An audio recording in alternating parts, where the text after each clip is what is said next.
우리 같이 말씀 보겠습니다. 오늘 함께 나눌 말씀은 레위기 3장 1절부터 17절 말씀입니다. 오늘은 화목제에 대해서 함께 살펴보도록 하겠습니다. 화목제가 앞에서 다루었던 번제와 소제와 다른 부분들이 있습니다. 번제와 소제는 매일 아침마다 정기적으로 의무적으로 드려야 하는 제사였습니다. 그런데 화목제는 그 제사를 드리려는 그 제사자가 감사함으로 제사를 드리거나 또는 자신이 원하는 것을 이루기를 원하는 마음으로 선하여 드리는 제사, 그런 제사입니다. 그러다 보니까 이 화목제는 번제와 소제와는 다르게 선택적으로 드릴 수 있는 선택적 제사라고 볼 수 있습니다. 또 이 화목제는 제물에 암수를 구분하지 않습니다. 암수 구분 없이 소나 양이나 염소를 가지고 하나님께 드릴 수 있었습니다.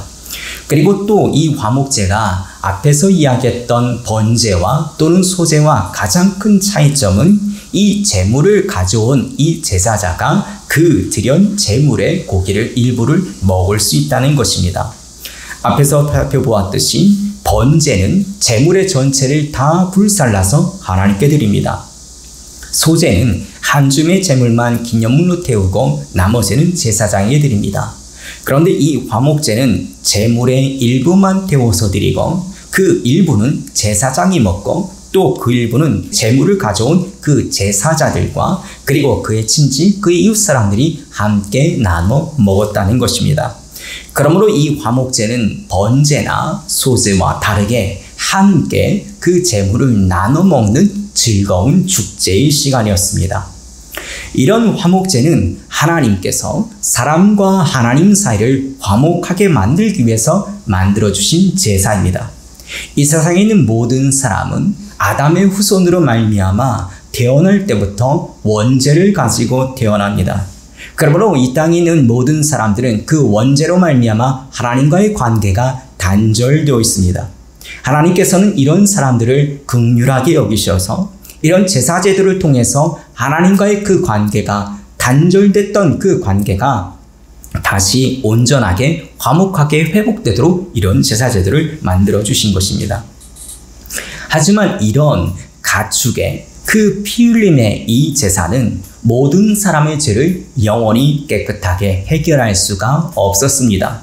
그래서 성부 하나님은 모든 사람의 그 죄를 대신 그래서 대신 짊어지고 죽을 제물을 자신에게 단 하나밖에 없는 독생자 예수 그리스도를 내어주셨다는 것입니다.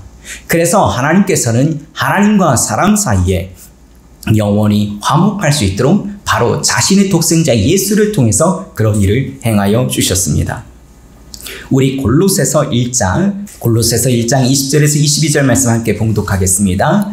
그의 십자가의 피로 화평을 이루사 만물 곧 땅에 있는 것들이나 하늘에 있는 것들이 그로 말미암아 자기와 화목하게 되기를 기뻐하심이라.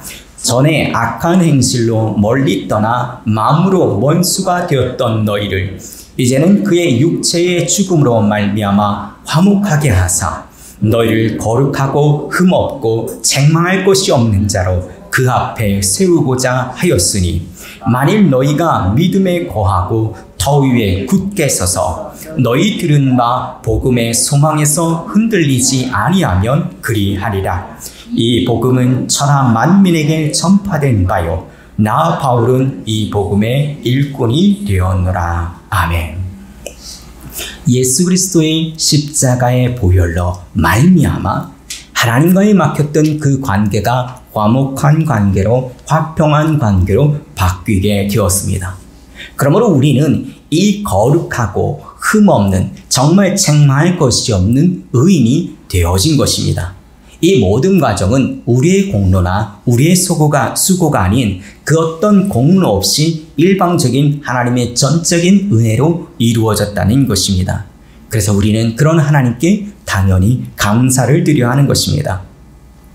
그리고 이처럼 예수 그리스도의 십자가의 은혜로 하나님과 화평을 이룬 우리는 이제 날마다 하나님과 화평을 이루기 위해 노력해야 합니다. 로마서 5장 1절 말씀인데요. 우리 로마서 5장 1절 말씀 함께 봉독하겠습니다. 그러므로 우리가 믿음으로 의롭다 하심을 받았으니 우리 주 예수 그리스도로 말미암아 하나님과 화평을 누리자. 아멘. 우리가 날마다 예수 그리스도의 그 십자가의 은혜를 기억하면서 우리가 짓는 그 자범죄에 대해서 우리는 날마다 회개함으로 하나님과 화평을 날마다 누려야 한다는 것입니다. 또한 이 화목제는 사람과 하나님 사이만을 화목하게 할 뿐만 아니라 사람과 사람 사이의 화목도 요구하는 제사입니다. 고린도후서 5장 18절 말씀인데요. 우리 고린도후서 5장 18절 말씀 함께 봉독하겠습니다. 모든 것이 하나님께로 났으며 그가 그리스도로 말미암아 우리를 자기와 화목하게 하시고 또 우리에게 화목하게 하는 직분을 주셨으니. 아멘. 그렇습니다. 예수 그리스도의 십자가의 은혜로 하나님과 화평을 누리게 된 우리는 이제 다른 사람과도 서로 화목하게 지내도록 노력해야 한다는 것입니다. 진짜 하나님의 은혜를 받고 그 받은 은혜를 진짜 깨달은 자는 그 십자가의 은혜로 말미암아 우리는 용서할 수 없는 다른 사람을 용서하게 되고 우리는 섬길 수 없는 다른 사람을 섬기며 사랑해 줄 수 있는 것입니다. 여러분, 하나님께서 다른 사람과 화목하라고 주신 그 자리 여러분 잘 감당할 수 있기를 우리 주 예수 그리스도로 축원합니다. 다음으로 화목제를 드리는 방법에 대해서 살펴보겠습니다. 1절에 보면 먼저 희생 제물을 가져옵니다. 암수 관계없이 흠없는 가축, 소나 양이나 염소를 가지고 회막문 앞으로 가지고 옵니다. 그리고 2절에 보면 희생 제물에 안수합니다. 제사장은 자신의 손을 펴서 그 희생 제물의 뿔 사이 그 이마에 대고 안수합니다. 그러므로 자신의 죄가 그 짐승에게 전가하도록 합니다. 그리고 희생 제물을 죽입니다. 이 희생 제물, 그 짐승을 죽이는 자는 그 짐승을 가져온 자가, 그 가축을 가져온 자가 안수한 다음에 본인이 직접 그 회막문에서 잡습니다. 죄인인 내가 죽어야 하는데 나의 죄를 대신 지고 이 짐승이 죽는다는 것을 생각하며 그 짐승을 잡습니다. 다음으로 피를 뿌립니다. 제사를 드리러 나온 그 제사자가 짐승을 잡아서 죽이면 제사장은 그 제물의 피를 받아다가 제단의 사면에 뿌립니다. 이 생명이 담긴 그 피를 통해서 그 죄값을 치루었다는 것을 의미하는 의식입니다. 그리고 다음으로는 다섯 번째는 불사름입니다. 3절에서 5절에 보면 희생제물에 그 내장에 덮인 기름 뿐만 아니라 내장에 붙어있는 모든 기름 부위와 두 콩팥과 허리 주변에 붙어있는 모든 기름 부위와 또 간을 덮고 있는 그 기름 부위도 다 여호와 하나님께 드리는 화제로 불살라 드렸습니다.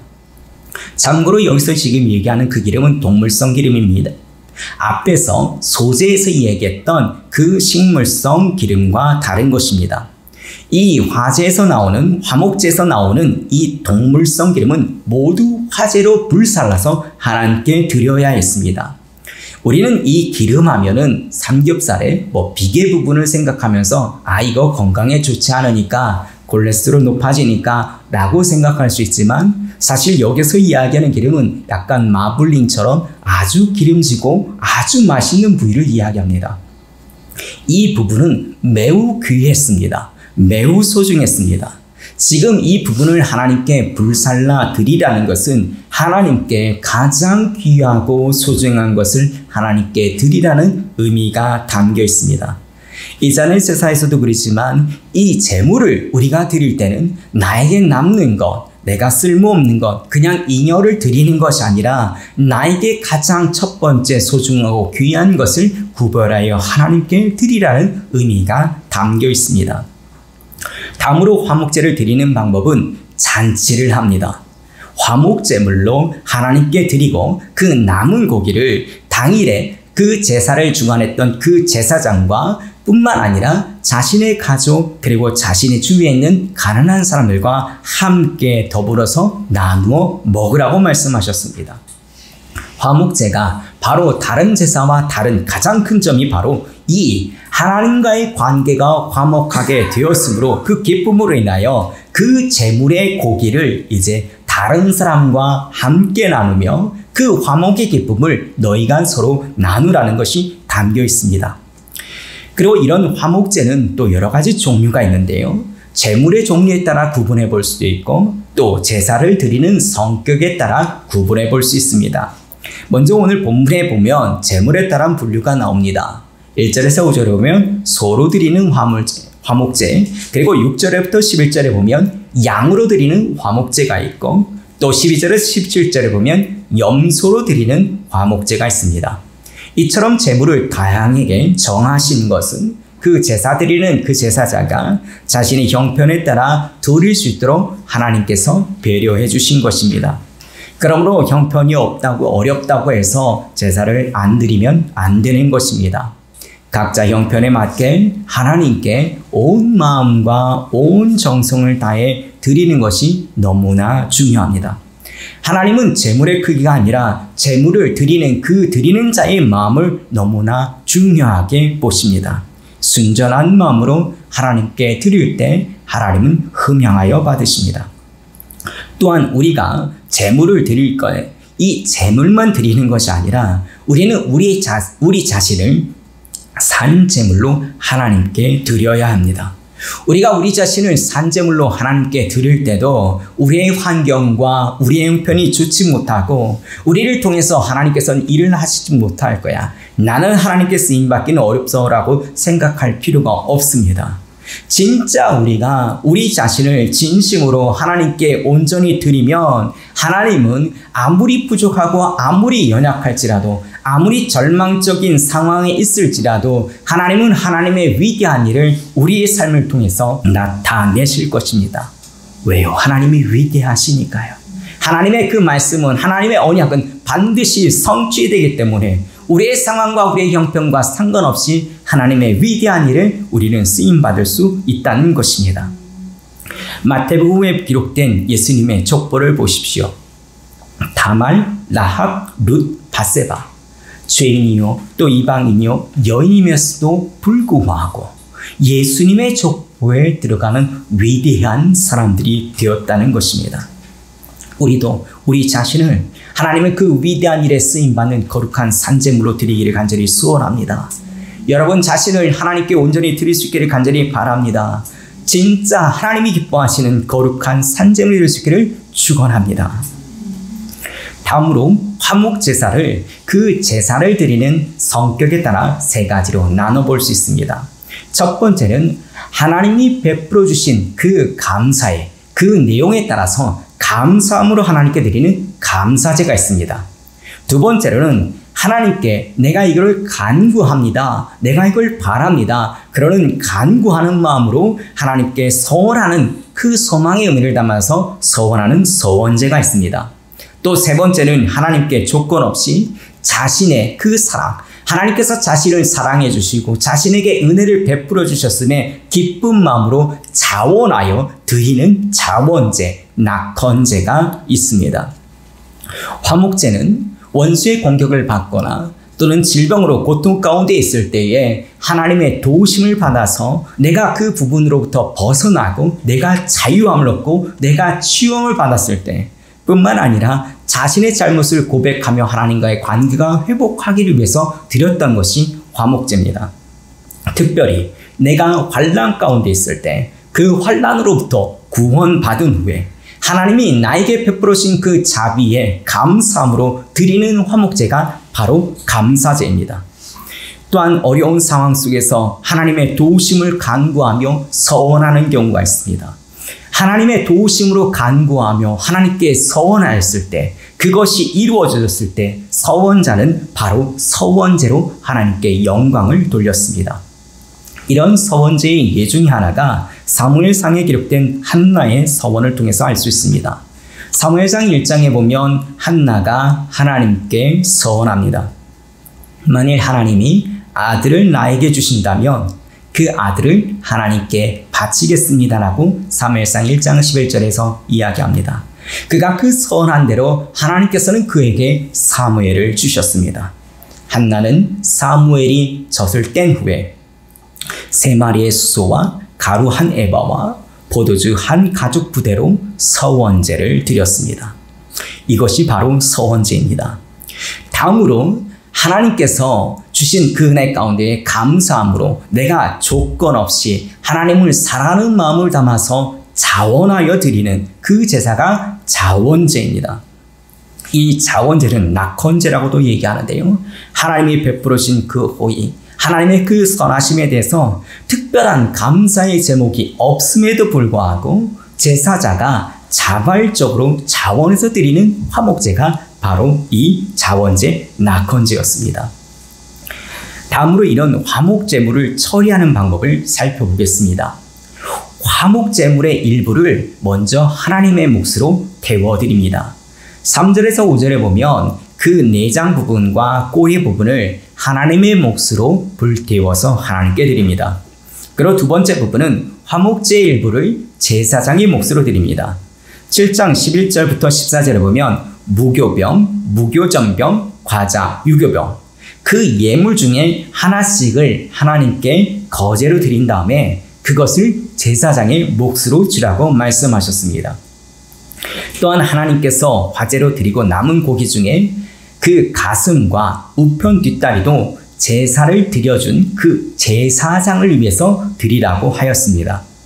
여기서 보면 가슴은 요제를 하여 드리고 또 뒷다리는 거제를 통해서 드리라고 하였습니다. 전통적인 해석에 따르면 이 거제는 재물을 쥐에서 수직으로 흔드는 의식을 거제라고 얘기하고 요제는 그 재물을 쥐에서 수평으로 흔드는 의식을 요제라고 보고 있습니다. 그래서 이런 거제와 요제를 통해서 그 가슴과 뒷다리는 제사장의 몫으로 드리라고 했습니다.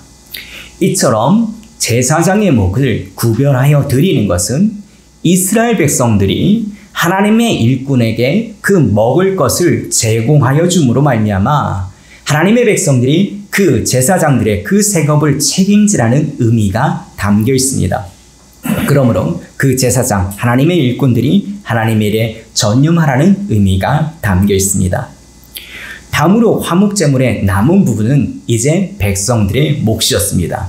하나님께 드리는 몫과 제사장에게 드리는 몫 외에 그 남은 것, 상당히 많은 부분인데요. 그것은 가족과 나그네와 가난한 사람까지도 함께 나누어 먹겠습니다. 그래서 이것은 기쁨의 잔치입니다.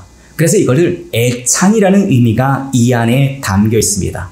근데 이 모습이 마치 신약시대의 그 초대교회, 하나님의 은혜를 받은 사람들이 서로 떡을 떼며 서로 유무상통했던 그 모습을 연상시키는 모습이었습니다.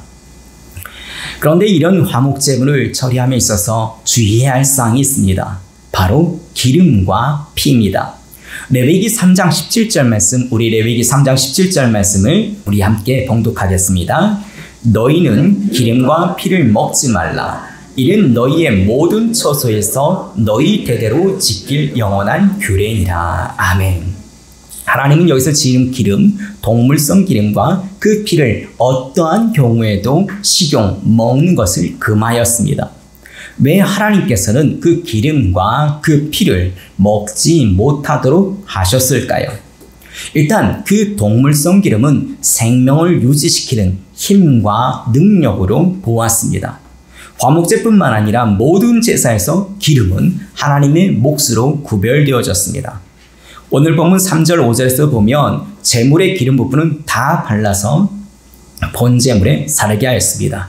그리고 이를 화제다, 하나님께, 여호와 하나님께 드리는 향기로운 냄새라고 하였습니다.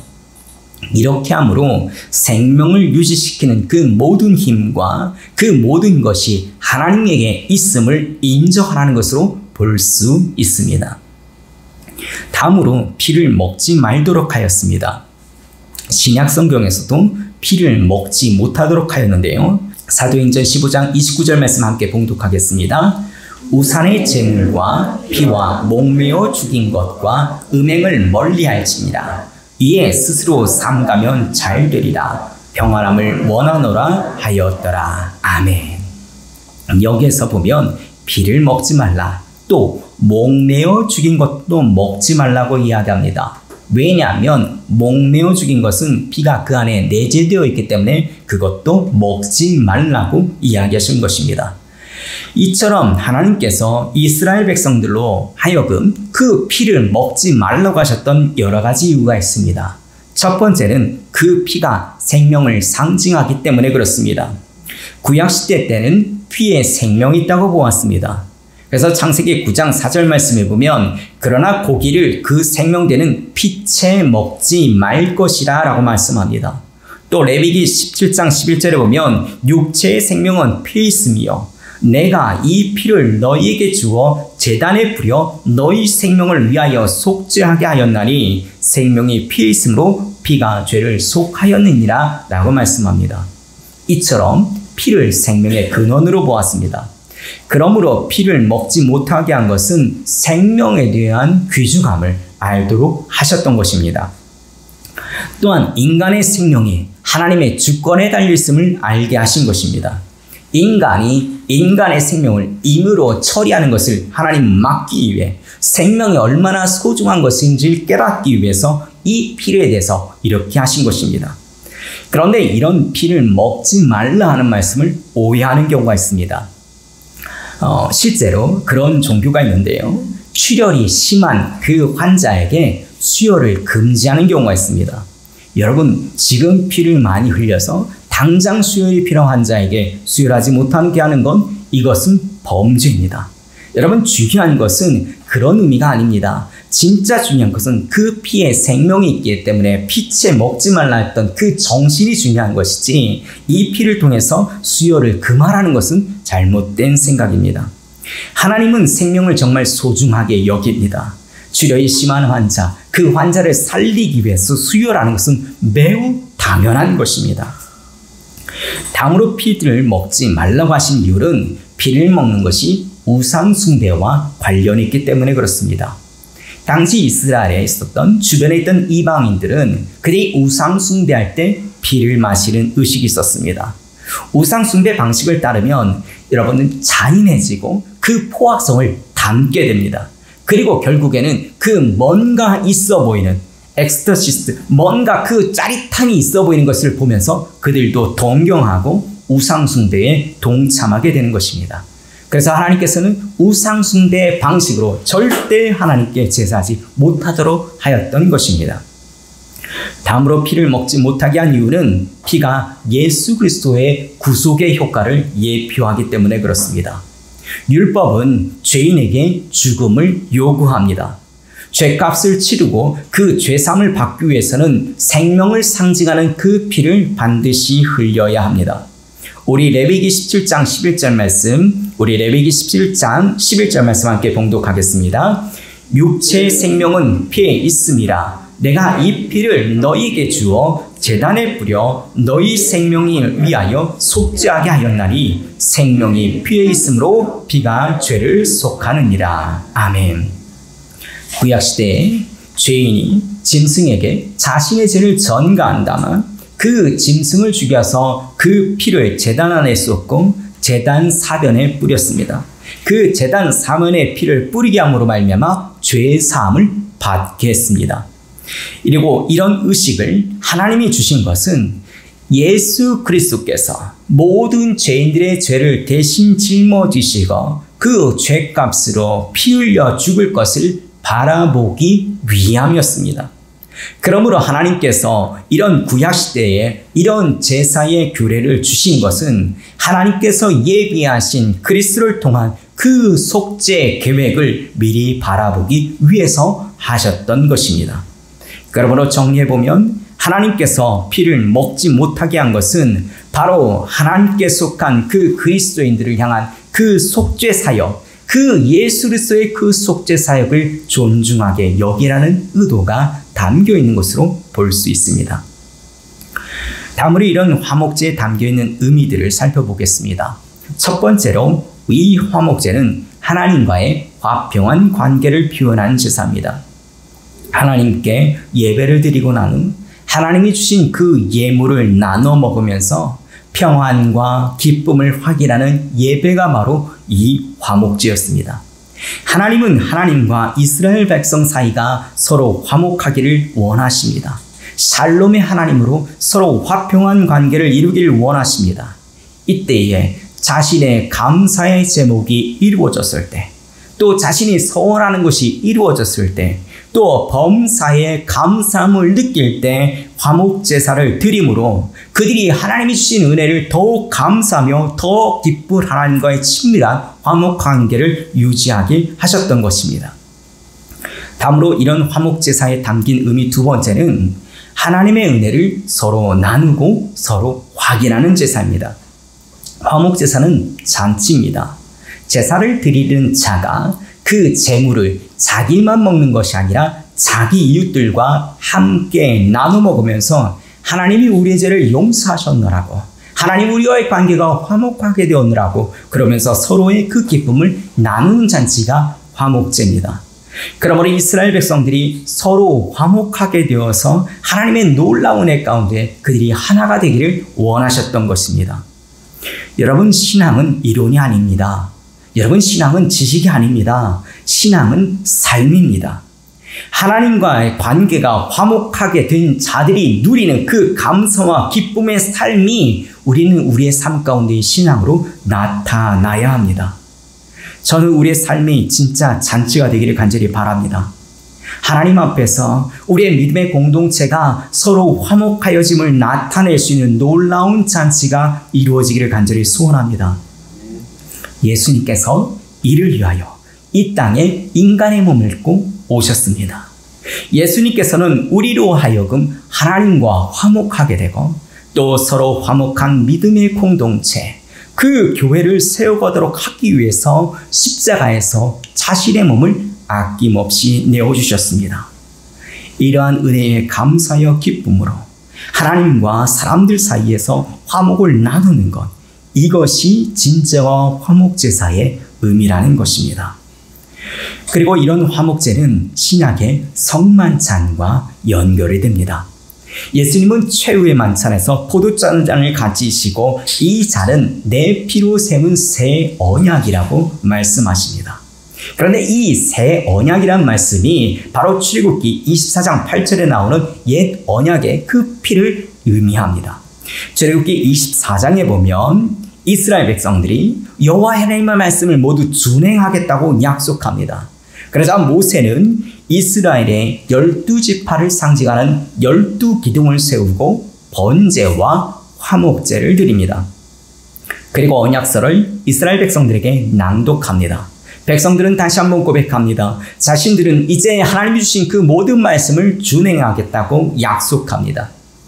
그러자 모세가 화목제 피를, 여러 많은 사람들이 지은 그 화목제의 수많은 피를 여러 양푼에 담고 반은 하나님을 상징하는 단에 뿌리고 반은 백성들에게 뿌립니다. 그러면서 했던 말이 이는 여호와께서 너희와 세우신 언약의 피라고 말씀하십니다. 모세가 이스라엘 백성들이 하나님만을 섬기고 하나님의 말씀을 준행하겠다고 고백하였을 때 그때 화목제물로 뿌렸던 그 피, 반절은 하나님께 드리고 반절은 이스라엘 백성들에게 뿌리면서 이는 여호와께서 너희와 세우신 언약의 피라고 선언합니다. 예수님께서도 제자들과 함께 식사를 했던 그 최후의 만찬에서도 우리가 이 화목제와 유사한 점들을 많이 발견할 수 있습니다. 레위기 7장 20절 말씀, 우리 레위기 7장 20절 말씀 함께 봉독하겠습니다. 만일 몸이 부정한 자가 여호와께 속한 화목제물의 고기를 먹으면 그 사람은 자기 백성 중에서 끊어질 것이요. 아멘. 지금 이 화목제사를 드리러 나올 때에 부정한 자가 나오면 안 됩니다. 부정한 자가 있으면 그 자는 끊어진다고 이야기합니다. 정결한 몸으로 하나님께 나와 하나님께 제사해야 된다는 것입니다. 성만찬도 그렇습니다. 고린도전서 11장 27절 말씀, 고린도전서 11장 27절 말씀 함께 봉독하겠습니다. 그러므로 누구든지 주의 떡이나 잔을 합당하지 않게 먹고 마시는 자는 주의 몸과 피에 대하여 죄를 짓는 것이니라. 아멘. 성만찬할 때도 자신의 몸을 살피지 않고 주의 만찬에 참여하는 자는 죄를 짓는다고 분명하게 경고하셨습니다. 또한 구약에서 이 화목제물이 제단에 대해 피를 흘려 죽음으로 하나님과의 관계가 화목되었고, 또 하나님이 주신 그 화목제물을 서로 나눠 먹음으로 이스라엘 공동체가 서로 화목하게 되었습니다. 오늘날 우리는 그리스도인들도 성만찬을 통해서 나를 대신하여 십자가에 죽으신 그 예수 그리스도의 죽음으로 하나님과의 관계가 화목하게 되었음을 다시 기억하며 그 하람사로 하나님께 찬양과 영광을 돌리는 것이 바로 우리가 성찬식을 하는 모습입니다. 뿐만 아니라 교회가 이 성찬식을 행하게 하심으로 성도가 서로 예수 그리스도의 보혈로 한 지체가 되었음을 인식하며 성도들이 서로가 서로를 존중하고 서로가 서로를 섬김으로 말미암아 서로 화목하게 하신 의미가 그 안에 담겨 있는 것입니다. 말씀을 정리하겠습니다. 우리 교회는 매월 둘째 주마다 성찬식을 합니다. 그래서 성찬이 주는 그 은혜를 우리는 매월 누릴 수 있어서 정말 감사합니다. 이런 성찬의 은혜를 오늘 우리가 살펴본 이 화목제를 통해서 더욱 깊이 깨닫기를 간절히 바랍니다. 그리고 우리를 하나님과 화목하게 하기 위해서 자신의 아들을 십자가에 제물로 내어주신 그 하나님의 깊은 사랑, 그리고 자신의 몸을 아낌없이 마지막 피 한 방울까지 쏟아주신 그 예수 그리스도의 은혜를 기억하며 감사할 수 있기를 간절히 바랍니다. 그리고 우리 안에 계시는 보혜사 성령으로 인해서 날마다 하나님과의 기쁜 영적 교통이 일어나고 또 성도 간의 화목한 성도의 교제가 충만하여지기를 우리 주 예수 그리스도로 축원합니다.